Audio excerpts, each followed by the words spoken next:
Disclaimer, ये anime हमारा नहीं है, हमने इसे सिर्फ एक्सप्लेन किया है।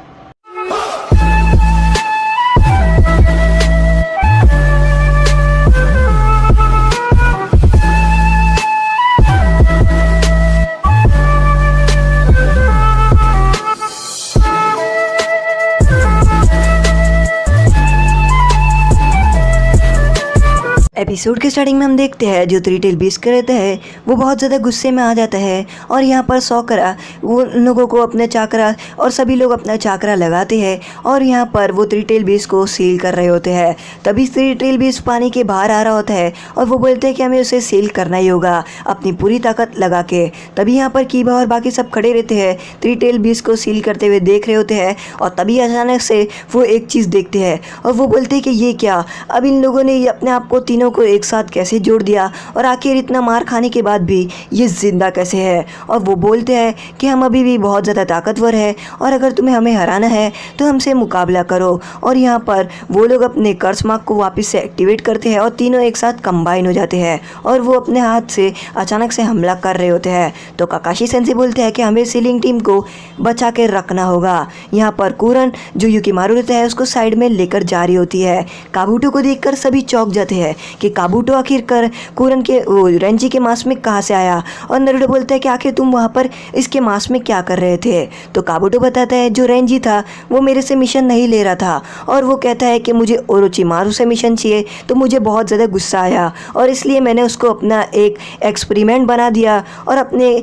कलेक्शन में लगा दिया। और यहाँ पर वो बोलता है ये क्या चालू था, मैंने इस बेवकूफ़ युकिमारू को कहा कि उसकी मॉम को कुरन नहीं मारा, उसके बाद भी उसे गुस्सा नहीं आया। मेरा तो प्लान यही था कि मैं कुरन को, अगर कुछ भी नहीं होता लास्ट में मेरा प्लान कोई काम नहीं करता तो मैं युकिमारू को बता ही देता कि उसकी मॉम ने कुरन ने उसकी मॉम को मारा है ताकि वो बहुत ज़्यादा गुस्से में आ जाए और उसके अंदर से चाकरा निकले और वो इस तरीके से हम थ्री टेल को सील करे। तभी नारुतो यहाँ पर काबूटो को लात मारता है और वो बोलते हैं तुम्हारा बुरा प्लान इस तरीके से आसानी से काम तो नहीं करने वाला। और यहाँ पर वो काबूटो से लड़ रहा होता है। तो काबूटो कहता है कि मुझे नहीं पता था कि आखिर ये इतना बेवकूफ़ निकलेगा युकिमारू। और यहाँ पर जो नारुतो रहता है वो काबूटो से लड़ रहा होता है और वो बोलता है तो तुम चाहे युकिमारू को कितना भी बचा लो, युकिमारू को तुम बचा नहीं पाओगे। और काबूटो यहाँ पर अपना एक स्क्रोल निकालता है और उसके अंदर से कुछ चीज़ समन करता है। यहाँ पर कुरन और जो युकिमारू रहते हैं वो भाग रहे होते हैं और उस स्क्रोल के अंदर से रेंजी निकलता है और रेंजी को देखकर चौंक जाते हैं। तो यहाँ पर जो कुरन रहती है वो रेंजी से लड़ने वाली रहती है, पर जो युकिमारू रहते हैं वो रेंजी को कुरन को कहते हैं कि तुम मुझसे अकेला मत लड़ो क्योंकि जो मेरी मॉम थी वो भी मुझे ऐसा ही बोली थी कि मैं आ रही हूँ और वो कभी नहीं आई। तो यहाँ पर जो कुरन रहती है वो रेंजी को उस जो क्रिस्टल रहता है उसके अंदर सील कर देती है और वो बोलती है कि तुम यहीं पर ही रहो, मैं वापस आऊँगी और मुझे उससे लड़ना है। और तभी वो रेंजी को अपनी क्रिस्टल स्टाइल के अंदर सील कर देती है और तभी रेंजी अपनी हैंड स्टाइन बनाता है और अचानक से जो युकिमारू का जो कुरन का क्रिस्टल रहता है वो टूटना शुरू हो जाता है। और ये देखकर जो कुरन रहती है वो बहुत ज़्यादा शॉक में आ जाती है। तो युकिमारू उसे कहता है कि जो तुम्हारे क्रिस्टल है वो अलग अलग ब्लॉक में रहती है और वो युकिमारू जो कुरन है वो अपने जुत्सु की मदद से उसे अपने ब्लॉक की मदद से कुरन अपने क्रिस्टल स्टाइल जुत्सु करती है। और युकिमारू जो रेंजी रहता है वो बोलता है कि जो मेरे बैट्स है वो अपने अल्ट्रासोनिक साउंड की मदद से तुम्हारे जो क्रिस्टल है उसको तोड़ सकते हैं। और वो बोलते हैं कि मेरे बैट सब कुछ कर सकते हैं। और तभी यहाँ पर रेंजी कुरन का भी जो हाथ का रहता है सभी डायमंड्स को तोड़ देता है और रेंजी बोलता है कि तुम्हारा कोई फ़ायदा नहीं क्योंकि मेरे बैट की अल्ट्रासोनिक साउंड की मदद से मैं सभी डायमंड्स को तोड़ दूंगा। और ये बोलकर वो जो कुरन रहता है उसके ऊपर हमला करता है। कुरन यहाँ पर बहुत ज़्यादा थक जाती है और तभी अचानक से वो जो रेंजी रहता है उसके पीछे आ जाती है और वो रेंजी को बोलती है कि आखिर मैं नहीं मर सकती तो हम दोनों एक साथ ही मरेंगे। और ये बोलकर रेंजी को वो अपने साथ ही क्रिस्टल बनाने लग जाती है।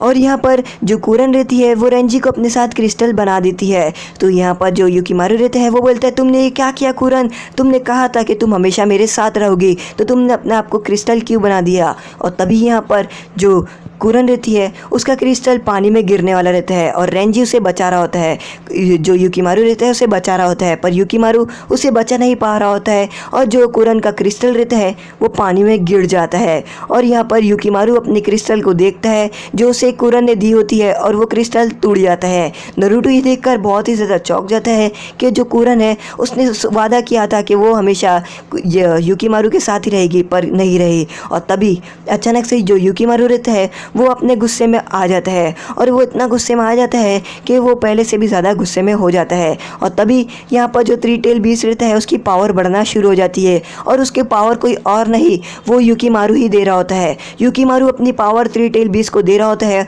और थ्री टेल बीस्ट इतना ताकतवर हो जाता है कि वो जो सील रहता है उसको तोड़ना शुरू कर देता है। और यहाँ पर शिज़ुने और बाकी सब बोलती है कि यहाँ पर थ्री टेल बीस्ट बहुत ज़्यादा ताकतवर हो चुका है और सील टूट जाती है। और तभी अचानक से यहाँ पर ये जो निंजा रहते हैं वो काकाशी सेंसेई के ऊपर हमला करने वाले रहते हैं, पर जो थ्री टेल बीस्ट रहता है वो उन लोगों के ऊपर हमला कर देता है और वो तीनों को मार देता है जान से। काकाशी सेंसेई बोलते हैं चलो अच्छा हुआ वो तीनों तो यहाँ से चले गए, पर अब हमें जो सीलिंग टीम है उसे जान से बचाना होगा और युकीमारू को और नारुतो को ढूंढना होगा कि आखिर वो लोग है कहाँ पर। और वो लोग ढूंढने लग जाते हैं युकीमारू और नारुतो कहाँ पर है।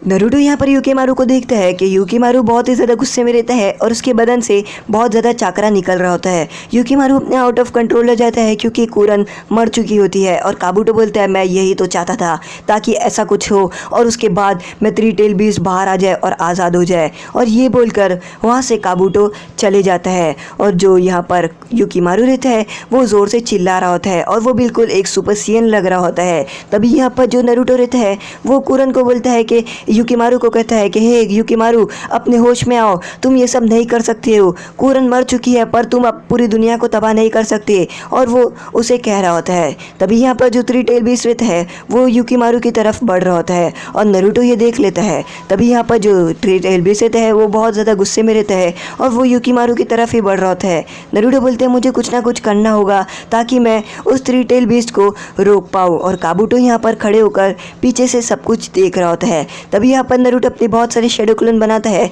और वो युकीमारू को बचाने के लिए जो शैडो क्लोन बनाता है और उसको वो शैडो क्लोन बनाकर रसेंगन मारता है थ्री टेल बीस्ट पर थ्री टेल बीस्ट को कुछ नहीं होता। तो नारुतो बोलते हैं आखिर मैं युकीमारू को कैसे बचाऊँ, आखिर मेरा नया जुत्सु काम नहीं करेगा, अगर मैं नया जुत्सु इस्तेमाल करूँगा तो मैं मारा जाऊँगा। और वो बोलते हैं याद आया मैं अपना वो जुत्सु इस्तेमाल कर सकता हूँ जो मैंने सीखा। और ये बोलकर वो अपना हाथ काटता है और समनिंग जुत्सु करता है। तो गामागीची और गामातात्सु कहते हैं कि अब ये मत बोलना नारुतो कि तुमने हमें यहाँ पर थ्री टेल बीस्ट से लड़ने के लिए बुलाया है। तो नारुतो कहता है कि हाँ हमें थ्री टेल बीस्ट से लड़ना ही होगा चाहे कुछ भी हो जाए।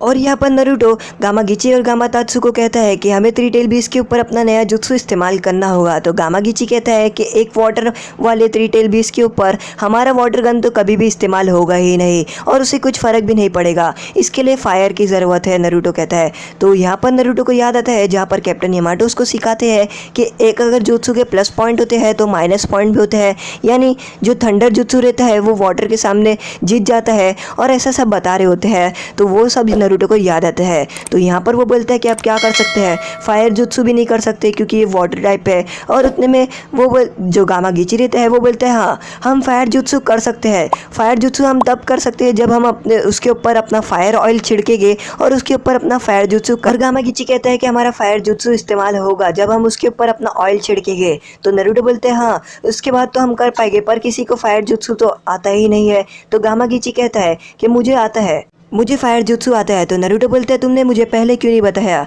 अगर तुम मुझे पहले बताते तो ये सब हो जाता। तो गामागीची बोलता है तुमने पूछा ही नहीं। तो यहाँ पर जो गामागीची रहता है वो गामातात्सु को कहता है कि तुम वापस से अपनी फ्रॉक की दुनिया में जाओ और अपने पेट में जितना भी ऑयल है उसको जमा करो और उसके बाद नारुतो तुम्हें 1 मिनट के बाद वापस समन करेगा। और तभी यहाँ पर जो गामागीची रहता है वो वहाँ से गायब हो जाता है। और नारुतो पूछता है कि आखिर तुम्हारा क्या प्लान है।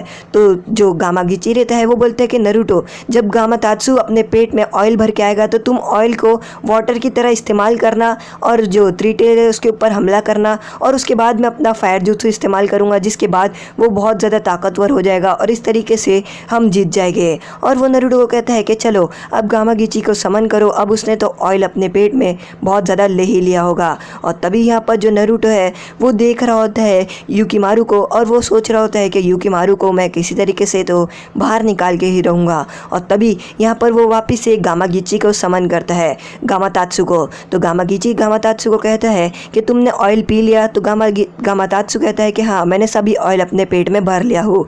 और नारुतो यहाँ पर तैयार हो जाता है और वो गामातात्सु को कहता है कि ज़रा भी फेल नहीं होना, क्योंकि हमारे पास बस एक ही चांसेस है। और तभी यहाँ पर जो गामातात्सु रहता है वो अपने मुंह से ऑयल को गामातात्सु अपने मुंह से ऑयल को वाटर गन की तरह निकालता है और वो थ्री टेल बीस्ट के ऊपर मार रहा होता है। और तभी यहाँ पर जो गामागीची है वो अपना फायर निंजात्सु इस्तेमाल करता है और फायर जुत्सु की मदद से वो जो थ्री टेल रहता है वो जलना शुरू हो जाता है। और यहाँ पर जो थ्री टेल रहता है वो डर के मारे वापस अपने डायमेंशन में चले जाता है और नारुतो बोलते हैं हमने कर दिया। और गामागीची और गामातात्सु जो रहते हैं वो वापस से गायब हो जाते हैं। और नारुतो यहाँ पर युकीमारू को देखता है और वो उसे उठाकर वापस से लेकर जाने के लिए चले जाता है।